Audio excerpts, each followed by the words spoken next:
আসসালামু আলাইকুম। এখন শুনবেন সংবাদ শিরোনাম।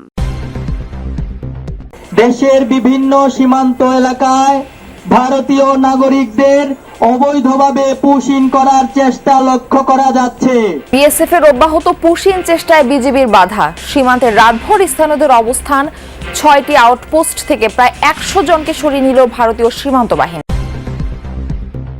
মিশ্র যানবাহনের বিশৃঙ্খল চলাচল রাজধানীর প্রগতি সরণিতে। অব্যবস্থাপনায় স্থবির প্রায় গাড়ির চাকা, চরম ভোগান্তিতে চলাচলকারীরা। পাশে যেতে লেট হওয়ার কারণে পড়ালেখার একটু সমস্যা হয়। এই বাইরুল বাড্ডা রোডে যত যানজট আছে অন্য রোডে এত কোনো যানজট নেই। আমিসা ধর্ষণ ও হত্যা মামলার রায় আজ। ৮ দিনে ৬ নবজাতক মৃত্যুর ঘটনায় শোকজের জবাব দেওয়ার সময় শেষ হচ্ছে বিকেলে। সরকারের প্রথম বাজেট অধিবেশন বসছে আজ। মূল্যস্ফীতির চাপ সামলাতে হিমশিম অবস্থা। বড় অর্থ ব্যয়ের সুফল নিশ্চিতের দাবি। টাকা না থাকলে, আমার যদি ঘরে টাকা না থাকে, তাহলে তো আমি একটা ব্যবসাও করতে পারবো না, কোনো কিছু করতে পারবো। প্রত্যাশা হচ্ছে সরকার একটা নতুন খাত সৃষ্টি করবে, একটা ভালো বাজেট আমরা আশা করতেছি। আমাদের যে বাজেট আছে, বাজেটটা যেন কৃষি বান্ধব বাজেট হয়। যদিও দলের কাছে কার্যক্রম তুলে ধরলেন ৭ মন্ত্রী। বিদ্যুতের দাম বাড়েনি ৬৬% মানুষের। স্কুলে মানহীন টিফিন সরবরাহের বিরুদ্ধে ব্যবস্থা নেয়। ৭৫ ইউনিট পর্যন্ত যারা ব্যবহার করবেন তাদের কোনো দাম বাড়বে না। এরপরে ১ টাকা, ১ টাকা ২০ পয়সা, তারপর ১ টাকা ৪০ পয়সা এরকম করে দাম বাড়িয়েছে। ঐতিহাসিক ৬ দফা দিবস আজ। বৈষম্যের বিরুদ্ধে সোচ্চার হওয়ার আন্দোলন স্বাধীনতা সংগ্রামের গতিপথ নির্ধারণ করেছিল। এই থেকেই আমরা কিন্তু স্বাধিকারের প্রশ্নটা চলে আসলো, আর স্বাধিকার থেকে আমরা ৭১-এ স্বাধীনতার দুয়ারে উপনীত। লেবাননের যুদ্ধবিরতি উপেক্ষা করেই অব্যাহত ইসরায়েলি আগ্রাসন। নিহত কমপক্ষে ১০ জন, রয়েছেন ৩ সেনা। আসসালামু আলাইকুম। এতক্ষণ শুনছিলেন সংবাদ শিরোনাম, এখন শুনবেন বিস্তারিত। দেশের বিভিন্ন সীমান্তে অনুপ্রবেশ ঠেকাতে টহল অব্যাহত রেখেছে বর্ডার গার্ড বাংলাদেশ বিজিবি। সুনামগঞ্জের রাতের আধারে পুশিং ঠেকাতে তৎপর ছিল বিজিবি। অনুপ্রবেশ রুখতে করা হয় মাইকিং। স্থানীয়দের এ বিষয়ে সতর্ক করা হয়। টর্চ, লাঠি হাতে বিজিবির সাথে ছিলেন স্থানীয়রাও। এর আগে গতকাল বিজিবি ও স্থানীয়দের বাধার মুখে ৬টি আউটপোস্ট থেকে প্রায় ১০০ জনকে সরিয়ে নিতে বাধ্য হয় ভারতীয় সীমান্ত বাহিনী বিএসএফ। স্থানীয়রা জানান, ঈদের পর থেকেই বিভিন্ন সীমান্তের উপারে মানুষের চলাচল বেড়েছে। জড়ো হতে দেখা যাওয়ায় বিজিবিকে খবর দেওয়া হয়। অনেক জায়গায় অনুপ্রবেশের চেষ্টা করা হলে তা রুখে দেয় বাংলাদেশ বর্ডার গার্ড। এর মধ্যে বান্দরবান সীমান্ত দিয়ে মিয়ানমারের ৪৭ জন অনুপ্রবেশের খবর পেয়ে তাদের আবার ফেরত পাঠিয়েছে বিজিবি। রাজধানীর প্রগতি সরণি, এই পথে চলে না এমন কোনো যানবাহন নেই। দিনরাত উল্টো পথেও চলে গাড়ি, রিকশা, ভ্যান। রাস্তার উপর দোকানপাট সহ সব মিলিয়ে সারাক্ষণ লেগে থাকে যানজট। এই পথে ঢাকা ঘুরে ঘন্টায় ৬ কিলোমিটার গতিতে ২০ মিনিটের পথ পেরোতে সময় লাগে ২.৫ থেকে ৩ ঘন্টা। বাড্ডা, ভাটারা, নদ্দা সহ আশেপাশের এলাকা থেকে প্রগতি সরণিতে যোগ হওয়া রাস্তাগুলোর অবস্থা আরও বেশি। সারাদিনের কর্মব্যস্ততা শেষে বাড়ি ফিরছে নগরবাসী। স্থানীয় গুলিস্তানে একটি বেসরকারি প্রতিষ্ঠানে কাজ করেন জাহাঙ্গীর হোসেন। থাকেন খিলক্ষেত এলাকায়। অফিস শেষে বিকেল ৪টায় বাসার উদ্দেশ্যে যাত্রা। গুলিস্তান থেকে প্রগতি সরণি হয়ে যাবেন খিলক্ষেত। মালিবাগ, বাড্ডা হয়ে প্রগতি সরণি পার হতেই চলে যায় ২.৫ ঘন্টা। জাহাঙ্গীর যখন খিলক্ষেত পৌঁছলেন ঘড়ির কাঁটায় তখন পৌনে ৭টা।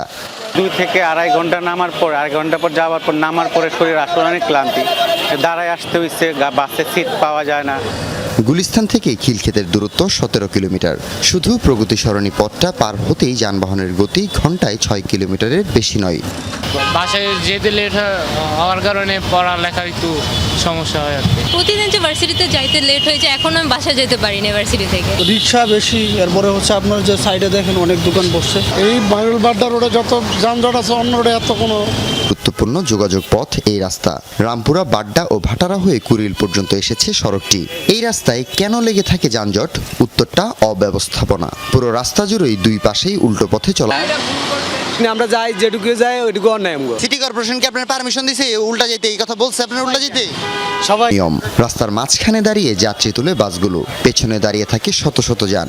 এই পথে চলে না আসলে এমন কোনো যান।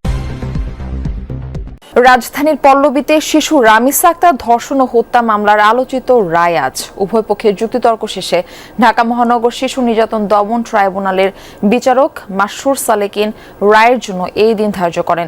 দেশের ইতিহাসে প্রথম কোনো ধর্ষণ ও হত্যা মামলার বিচার কাজ শেষ হয় 4 দিনে। আলোচিত এই মামলায় সাক্ষ্য দিয়েছেন 16 জন। বিচারিক কার্যক্রমে রাষ্ট্রপক্ষের আইনজীবী যুক্তি উপস্থাপন করে বলেন, মামলার প্রধান আসামি সোহেল রানা ও তার স্ত্রী স্বপ্না খাতুনের বিরুদ্ধে আনা অভিযোগ সন্দেহাতীতভাবে প্রমাণ করতে সক্ষম হয়েছে রাষ্ট্রপক্ষ। আসামিদের সর্বোচ্চ শাস্তি মৃত্যুদণ্ড দাবি করেন স্পেশাল পাবলিক প্রসিকিউটর। অন্যদিকে আসামি পক্ষের রাষ্ট্রনিযুক্ত আইনজীবী সোহেল রানার জন্য মৃত্যুদণ্ডের পরিবর্তে যাবজ্জীবন কারাদণ্ডের আবেদন করেন। 19 মে রাজধানীর পল্লবী এলাকায় প্রতিবেশী সোহেল রানার বাসা থেকে 8 বছর বয়সী রামিসা আক্তারের শিরোচ্ছেদ করা মরদেহ উদ্ধার করা হয়। মামলার এজাহার অনুযায়ী সোহেল রানা শিশুটিকে কৌশলে নিজের কক্ষে নিয়ে ধর্ষণ করে এবং পরে গলা কেটে হত্যা করে। আজ বিকেলের মধ্যে শোকজ নোটিশের জবাব না দিলে 8 দিন হাসপাতালের বিরুদ্ধে আইনানুগ ব্যবস্থা নেওয়া হবে, এমনটা জানিয়েছেন স্বাস্থ্যমন্ত্রী সরদার মোহাম্মদ সাখাওয়াত হোসেন। শনিবার দুপুরে রাজধানীর মিন্টু রোডের বাসায় এই কথা জানান তিনি।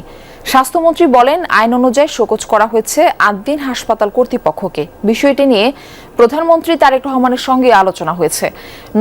6 নবজাতকের মৃত্যুর ঘটনায় তাদের দায় প্রমাণিত হয় কেন প্রতিষ্ঠানের লাইসেন্স বাতিল করা হবে না তার জবাব দিতেই রোববার পর্যন্ত সময় দেওয়া হয়।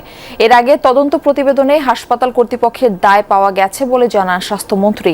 গত 27 মে মগবাজারের 8 দিন হাসপাতালের পোস্ট অপারেটিভ ওয়ার্ডে মারা যায় 6 নবজাতক। ওনারা একটা প্রেস কনফারেন্স করেছেন এটাকে বেআইনি বলে। আমরা সম্পূর্ণরূপে আইনিভাবে আইনের ব্যাখ্যা দেখে, আমাদের হাসপাতাল স্থাপনের বিধি দেখে, আইন দেখে আমরা পর্যবেক্ষণ করে আমরা অত্যন্ত দৃঢ়তার সাথে আইনানুগভাবে আমরা অগ্রসর হচ্ছি। আগামীকাল বিকালে আমরা নোটিশ পেলে আমরা তার পরবর্তী কার্যক্রমে এগোতে আমরা বদ্ধপরিকর। অসহনীয় মূল্যস্ফীতিতে নাকাল সাধারণ মানুষ। জীবনযাত্রার ব্যয় বাড়ছে প্রতিদিন। নতুন কর্মসংস্থান তৈরিতে নেই সুখবর। আসছে বাজেটে কি মিলবে স্বস্তির বার্তা? শিক্ষার্থী থেকে চাকরিজীবী, ব্যবসায়ী থেকে প্রান্তিক কৃষক, সবারই চাওয়া বাজেটের অর্থ ব্যবহার হোক সুষ্ঠুভাবে।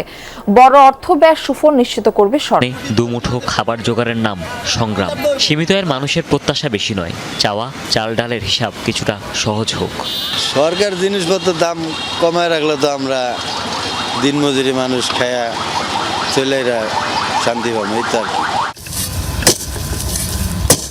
প্রতিটি মানুষের যাপিত জীবন অনেকটাই নির্ভর করে বাজেটের উপর। সরকার জনগণের পকেট থেকে ক টাকা নিবে আর জনগণের উন্নয়নে ক টাকা ব্যয় করবে তার বার্ষিক পরিকল্পনাই মূলত বাজেট। তাই বাজেট ঘিরে সমাজের সব স্তরের মানুষের প্রত্যাশা থাকে অনেক। 2025 সাল শেষে সয়াবিন তেল কিনতাম 180 টাকা, এখন তো 210 টাকা সয়াবিন তেল কিনতে হয়। সাবান কিনতে 50 টাকা 5টা সাবানে বেড়ে গেছে। সব থেকে জিনিসের দাম বাড়ছে। এই সরকারের জন্য এটা আপনার অনুদান আর জিনিসের দাম কম থাকে। আমার পকেটে টাকা থাকে তাহলে আমি খরচ করতে পারি, আমি পরিকল্পনা করতে পারি। আর যদি পকেট